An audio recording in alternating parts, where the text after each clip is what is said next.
তুমি খালি দেখতে থাকো। এই জন্য উঠে যাচ্ছি। হ্যাঁ, আমার মেয়ে দেখো কি সুন্দর গপুকে চান করে দিয়েছে, দিয়ে এবারে জামা পরিয়ে দিয়েছে। এবার দেখো ইয়ে আছে, গপুর জন্য প্রসাদ করছে। দেখো ও করবে, আমি ওকে করতে দেব না, বলছে না আমি করবো।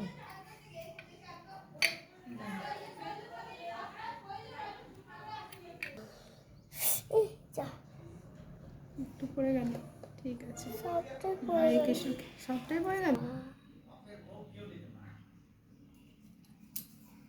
তুমি